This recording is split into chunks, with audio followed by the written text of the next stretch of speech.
Friends, आज की video में आपका स्वागत है। वीडियो तो क्या ही कहें, आज तो डिजास्टर हुआ है पूरे मार्केट में, जो सबको पता ही है। आपने बजट तो देख ही लिया होगा, उसमें तो कुछ ऐसा है नहीं। सबसे ज़्यादा खतरनाक बात ये थी, जो हम प्रोफेशनल जो ट्रेडर्स बनने की उम्मीद लेके लगे हुए थे 2-4 साल से, उन सबकी उम्मीदों पे पानी फेरते हुए सरकार ने जो एसटीटी चार्जेस हैं इतने ज़्यादा बढ़ा दी जिसकी कोई मतलब है ही नहीं। अभी थोड़े दिन पहले भी उन्होंने फरवरी में बढ़ाए थे, अब फिर बढ़ा दिए। 25, 50, 60, 70% बढ़ा दो भैया, खत्म ही कर दो। अगर करना थोड़ी ना काम किसी को यहाँ पे। पहले हम बात करते हैं, सबसे पहले दो तीन इंपॉर्टेंट पॉइंट्स की हम बात करते हैं, जिसमें बजट में क्या अच्छा था क्या खराब था। मतलब कुछ चीजें अच्छी थी, बहुत सारी चीजें खराब थी, मुझे ऐसा लगता है। क्योंकि जो विदेशी कंपनी के लिए कॉर्पोरेट जो टैक्स इनका था वो 40% से इन्होंने 35 कर दिया है। ठीक है, कोई बात नहीं, नया बिजनेस आएगा, ये वो जो भी लगाओ आप। लेकिन इसके बाद इन्होंने एक ये भी किया है कि जो अपना टैक्स की जो रेजिम्स हैं उसमें आप देखिए 0.3 से 0 से लेके 3 लाख तक की जो है उस पर कोई टैक्स नहीं लगेगा। फिर 3 से 7 जो रहेगा उस पर 5, 7 से 10 जो रहेगा उस पर 10, 10 से 12 लाख जो रहेगा उस पर 15%, 12 से 15 लाख जो रहेगा उस पर 20%, और 15 लाख से जो भी ज्यादा रहेगा उस पर सीधा सीधा 30% का टैक्स इनके ऊपर लगाया जाएगा। दूसरी चीज, कस्टम ड्यूटी जो है गोल्ड सिल्वर जो भी बुलियन टाइप के हैं उन पे कम कर दिया है कि भाई 6% और थोड़ा कम कर दो, ताकि जो इलीगल एक्टिविटी, इनका कहना है कि जो इलीगल एक्टिविटीज हो रही है, जैसे कि मतलब इलीगल एक्टिविटी तो क्या, जो छुपा के ला रहे हैं, जो स्मगलिंग करके ला रहे हैं, वो नहीं हो, कम हो। तो ऐसा ही चांस इनके पास क्रिप्टो में भी था। जब इनको कुछ समझ नहीं आया तो उन्होंने उसके ऊपर टैक्स बढ़ा दिया। बोले कि ये चीज होगी नहीं, इसलिए हम इसके ऊपर टैक्स बढ़ा रहे हैं। लेकिन अब यही चीज हो रही, इनको लग रहा है कि ये हो रही है, ये नहीं होनी चाहिए, उसके लिए उसके ने टैक्स कम कर दिया। तो मतलब यहाँ पे सरकार का साफ साफ एक दुगलापन दिखता है, जहाँ पे उन्होंने क्रिप्टो इंडस्ट्रीज को खत्म भी कर दिया था। और बड़े बड़े जितने प्रोजेक्ट्स हैं हमारे, जैसे मैटिक हो गया, बहुत बड़ा प्रोजेक्ट है, वो बाहर देश में काम कर रहा है। जबकि वो इंडिया में उसने अच्छा खासा कोरोना के टाइम पे काम किया था। और एक सोचें तो सोचिए कि कोरोना की जितनी सर्टिफिकेट थी सिर्फ मैटिक के ब्लॉकचेन के ऊपर निकली थी। सिर्फ एक वो उसका ब्लॉकचेन था जिसके ऊपर इतनी अच्छी खासी सर्टिफिकेट्स निकली थी। सर्वर का इतना अच्छा खासा उसने बोझ भी झेल लिया था और सब काम करके दिया था। और बजट की अगर हम बात करें तो पहले 1 घंटे में तो मतलब मजबूरी वाला बजट इन्होंने पड़ा है कि भाई हम आंध्र प्रदेश में 15,000 करोड़ देंगे, फिर उसके बाद यूपी में हम इतने करोड़ देंगे। इतने सारे ब्रिज वहां पे गिर रहे हैं, इंफ्रास्ट्रक्चर में पैसा लगाए जा रहे हैं, करप्शन हुए जा रहा है, लेकिन नहीं, इन्होंने अपना लेन देन जारी रखा। और जहां जहां पे इनको लगा कि ठीक है हमारे यहाँ पे फायदा हो सकता है, वहां पे इन्होंने अपना बजट ये एडजस्ट किया है, उसमें कोई वो बात है नहीं। इसके बाद अगर हम बात करते हैं तो एक बड़ा बदलाव हमको देखने को मिला है, जो 5,000 रुपये का इन्होंने कर दिया है कि भाई मिनिमम 5,000 रुपये आपको इंटर्नशिप में देने ही पड़ेंगे। तो आप ये देखिए, केंद्रीय बजट में युवाओं के रोजगार को लेकर बड़ा ऐलान हुआ, जिसमें वित्त मंत्री ने अपने भाषण में कहा कि सरकार की टॉप 500 जो कंपनियां हैं उसमें 1 करोड़ युवाओं को इंटर्नशिप के अवसर मुहैया की एक नई स्कीम शुरू की जाएगी, जिसमें 5,000 रुपये हर महीने इंटर्नशिप स्टाइपेंड और 6,000 रुपये की एक मुफ्त सहायता, मतलब 6,000 रुपये सरकार भी इसमें अपना एक बार सहायता करेगी। इसमें कुछ फायदा भी है, कुछ नुकसान भी है, सबका अपना अपना व्यू रहेगा इसके ऊपर।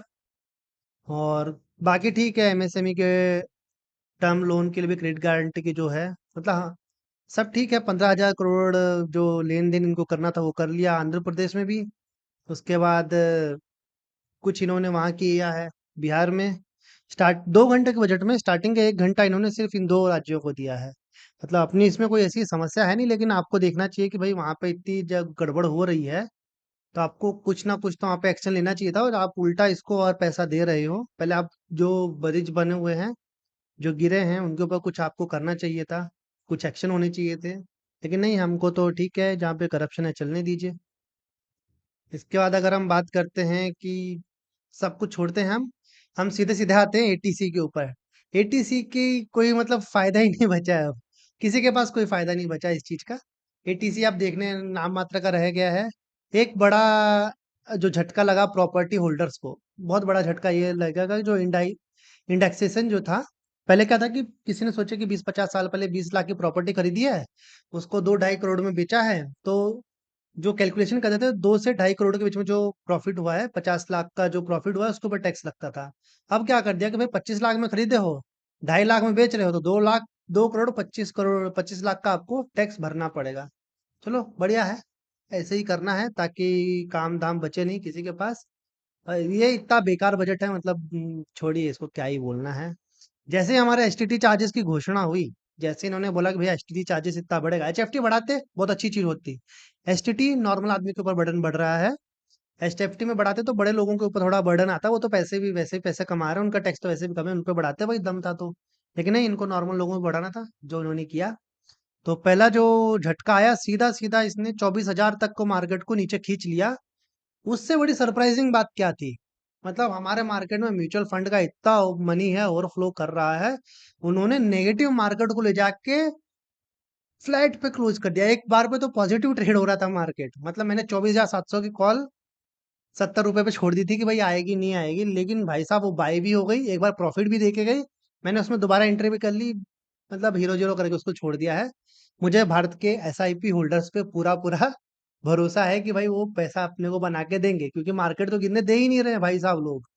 मार्केट तो गिरना चाहिए ही नहीं, मतलब समझना ही नहीं चाह रहे हैं कि भाई मार्केट इतना जो उठा हुआ है, थोड़ा करेक्शन भी जरूरी होता है, लेकिन नहीं। मार्केट के सेंटीमेंट्स छोड़िए, मतलब इंडियन लोगों जो सेंटीमेंट्स है इतने पॉजिटिव हैं, कोई मतलब तौबा तौबा इससे तो परसों की वीडियो में हमने बताया था कि देखिए आप अगर मार्केट 24,531 के नीचे आता है तो एक बार 24,000 को टेस्ट करेगा। ये परसों की ड्राइंग्स है, मार्केट ने इसको टेस्ट किया इस लेवल को। जैसे यहाँ पे आया, एसआईपी वालों ने अंधाधुंध खरीदारी करी है, म्यूचुअल फंड का भी अच्छा लिक्विड पैसा था, वो भी अच्छी खासी खरीदारी हुई और मार्केट को सीधा सीधा फ्लैट बंद, 350 पॉइंट माइनस से फ्लैट बंद कर दिया मार्केट को। कितना पैसा ठोका होगा इनने। ऑप्शन चेन की अगर हम बात करते हैं, तो ऑप्शन चेन हमें क्या बताता है कि आज अच्छी खासी स्ट्रेडल राइट हुई है 24,500 के ऊपर। जिस भी साइड जाएगा एक अच्छा खासा मूव हमें यहाँ पे देखने को मिल सकता है। अगर हम लेवल वाइज बात करें, तो मार्केट में निफ्टी में अगर हम लेवल वाइज बात करें, तो आज का जो पहला 24,470 है, इसके ऊपर मार्केट जाता है तो 24,570 हमें एक टारगेट इजीली देखने को मिल सकता है। 24,700 और 800 उसके बाद कोई दूर की बात बचती है नहीं, 100 200 पॉइंट करके इजीली गेन कर लेगा।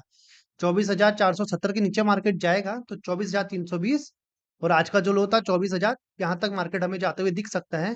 क्योंकि आज रात में क्या होगा कि बजट के ऊपर बड़े बड़े जितने भी महारथी हैं सब अपनी ज्ञान गणित करेंगे, और कल बताएंगे भैया अच्छा है खराब है। अच्छा तो कौन नहीं बताएगा। तो मानसिक रूप से इस चीज के लिए तैयार रहिएगा, जिस भी तरफ मार्केट जाएगा एक तरफा मूव हमें यहाँ पे देखने को मिलने वाला है। बैंक निफ्टी की अगर हम बात करें, बैंक निफ्टी में तो जहां पे हमने सोचा था उससे भी नीचे मार्केट गया है।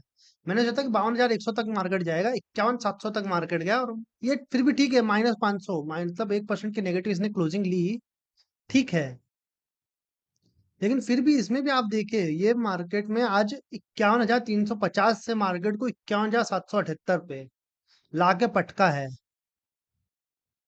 क्या ही खरीदारी की है लोगों ने। चलिए फिर भी हम अपने लेवल्स तो क्या ही निकाल सकते हैं, फिर भी कल के लिए हम लेवल्स निकालेंगे टेक्निकली। टेक्निकली अगर हम बात करते हैं तो मार्केट में अगर 51,790 यानी 51,800 के ऊपर मार्केट चलता है, तो पहला टारगेट होगा 900, फिर 52,000 रुपये कोई दूर है नहीं इतना ज्यादा, 52,225 तक का एक टारगेट हम ऊपर में लेके चल सकते हैं। अगर 51,700 के नीचे मार्केट आता है तो 51,650, उसके साथ पहला स्विंग ट्रेड जो मिलेगा हमें 51,339 आज के लो तक मिलेगा, इसको तोड़ता है तो मार्केट 51,000 को अप्रोच करते हुए हमें इजीली यहाँ पे दिख सकता है। और ऑप्शन चेन की बात करें तो सेम इसमें अच्छी खासी स्ट्रेडल राइटिंग हुई है, बट इन द मनी में पुट राइटिंग में, पुट कॉल में, पुट राइटिंग में देखिए आप इन द मनी अच्छी खासी ये कॉन्ट्रैक्ट ऐड हुए हैं, और कुछ लोगों को भरोसा है कि मार्केट गिरेगा तो उन्होंने आगे के कॉल्स भी राइट किए हैं। मतलब मार्केट में ठीक है, अच्छा खासा उतार चढ़ाव हमें देखने को मिलेगा, वोलेटिलिटी हाई थी आज भी, कल भी उम्मीद कीजिएगा कि हाई ही रहे। क्योंकि आज रात में कोई तो बोलेंगे मतलब दो पक्ष बनने वाले हैं, एक बोलेंगे भैया नहीं नहीं ऐसा है, ये तो बहुत बढ़िया हो गया, फॉरेन का ये हो गया, इसका वो हो गया, फलाना ढिमकाना। तो एक बार मार्केट में बुलिशनेस हमें देखने को मिलेगी, उसके बाद मुझे लगता है कि मार्केट नेगेटिव ही कल होना चाहिए, अगर हमारे एसआईपी वाले महानुभाव नहीं कूदे तो। एसआईपी वाले महानुभाव जहां मन पड़ता है कूद जाते हैं, और अच्छा खासा गिरते मार्केट को उठा के वापस से लाके खड़ा कर देते हैं। अगर एसआईपी वाले आज नहीं होते तो मार्केट ने अच्छी खासी करेक्शन दी थी, जिसमें पैसा कमाने का मौका हम सबके पास होता। सेंसेक्स की अगर हम बात करते हैं, तो सेंसेक्स में भी जो हमने लेवल्स डिस्कस किए थे वहीं पे मार्केट ने मूवमेंट दिया है। आज के लिए अगर हम बात करेंगे कल के लिए, 80,450 के ऊपर मार्केट जाता है तो 740 और उसके बाद 81,500 तक की एक मूवमेंट इजी हमें देखने को मिल सकती है। अगर डाउन साइड की हम बात करें तो पहला टारगेट होगा 79,970, उसके बाद 79,249 जो आज का लो था, उसके बाद 79,000 इजीली यहाँ तक के मूव हमें एक्सपेक्टेड है। बैंकेक्स में 60,000 को जो सपोर्ट ले रहा था मार्केट बार बार, उसको पहली बार ब्रेक किया है काफी टाइम के बाद। तो मुझे लगता है कि बैंक निफ्टी और बैंकेक्स में थोड़ी कमजोरी हमें देखने को मिल रही है। जो 59,350 है उसके ऊपर मार्केट जाएगा तो 59,640 और 60,000 को इवेंचुअली एक बार गेन करते हुए हमें वापस से दिख सकता है मार्केट। लेकिन मार्केट में थोड़ी निफ्टी, बैंक निफ्टी और फाइनेंस सेक्टर में थोड़ी कमजोरी तो है। तो लगता है कि मार्केट 59,000 को टच एक बार करेगा और 58,880 तक को एक बार रिटेस्ट करने तो आना चाहिए इसको। मुझे ऐसा पर्सनली लगता है। थोड़ा नेगेटिव हूँ, बायस नेगेटिव हूँ। हो सकता है कि कल पॉजिटिव मार्केट रहे, लेकिन मैं बायस नेगेटिव अभी रहना चाहूंगा, क्योंकि मार्केट ने पहली बार, बैंक निफ्टी ने और निफ्टी ने पहली बार थोड़ी नेगेटिव क्लोजिंग हमें यहाँ पे दी है। फिर निफ्टी की बात करें तो 23,290 के ऊपर मार्केट जाएगा तो 23,450 और 23,600। डाउन साइड में हम बात करें तो 23,112 और 22,800 और 900 बहुत दूर की बात बचेगी नहीं। मेन चीज क्या है कि कल निफ्टी में अगर सेंटिमेंटली हम बात करें, निफ्टी में एसआईपी वाले नहीं कूदे, मार्केट में जो लिक्विड मनी है उसको मार्केट को गिरने से रोकने के लिए नहीं रोकना, यूज करना चाहिए। अगर ऐसा हो रहा है तो हम मार्केट को करेक्शन ही लेने दे रहे हैं। इतनी नेगेटिव न्यूज थी आज मार्केट में एसटीटी का। आप जानिए कि 50-60% टैक्स बढ़ गया है, फिर भी मार्केट मतलब टूट जाना चाहिए, गिर के बिखर जाना चाहिए था, लेकिन मार्केट फ्लैट बंद हुआ है। भाई साहब, पता ही नहीं क्या ही नशे करके अभी चल रहे हैं इंडिया में, कुछ बोलना ही बेकार है। और जो बजट है, इससे बेकार बजट कभी देखा नहीं है और देख भी नहीं पाएंगे जहां तक मुझे लग रहा है। और यहाँ पे मतलब इनको सोचना चाहिए कि हम क्या कर रहे हैं, और इनको अच्छा खासा एक वो करना चाहिए। मतलब मुझे तो पसंद नहीं आया बजट। बजट तो मार्केट वालों को, किसी शेयर मार्केट में किसी को पसंद नहीं आया होगा। आपने उनके लॉन्ग टर्म गेन भी बढ़ा दिए, ये भी बढ़ा दिए, टैक्स बढ़ा दिए, एसटीटी चार्ज बढ़ा दिए, उसके ऊपर जीएसटी है ही है। मतलब हम काम करें, हमारा पैसा है, हमारा मतलब सब इंफ्रास्ट्रक्चर जो भी हम अपना कर रहे हैं, तो 20-50 हजार रुपए, लाख रुपए, 2-4 लाख रुपए लगाए कोई नॉर्मल आदमी कर भी रहा है, तो लाख 1.5 लाख तो आप ऐसे ही खा जाओ उसको। उसके बाद प्रॉफिट को भी कैरी ओवर नहीं। ठीक है, ज्यादा बोलना ठीक नहीं है, लोगों को अच्छा नहीं लगता है। तो कल के लिए हमारी राय रहेगी कि पर्सनली वन साइड व्यू मेरा यही है कि एक बार मार्केट थोड़ा ऊपर जाएगा, और मुझे लगता है मार्केट ऊपर जाने के बाद नीचे आना चाहिए, क्योंकि इतना कुछ पॉजिटिव है नहीं मार्केट में। तो देखते हैं हम। मेरे ये लेवल से मैं एक्सपेक्ट करके चल रहा हूँ यहाँ तक मार्केट आएगा। और कल के लिए बायस व्यू यही है मेरा कि मैं कल के लिए बियरिश हूँ। फ्रेंड्स, आपको ये वीडियो कैसी लगी, कैसी लगी आपको इन्फॉर्मेशन, आपको बजट कैसा लगा, कमेंट्स में जरूर बताइएगा। और वीडियो में इतनी आगे तक आ ही गए हैं तो लाइक कमेंट शेयर आप जरूर कीजिए, क्योंकि आपका एक एक लाइक हमें मोटिवेशन देता है अच्छा अच्छा कंटेंट बनाने के लिए। Thank you friends.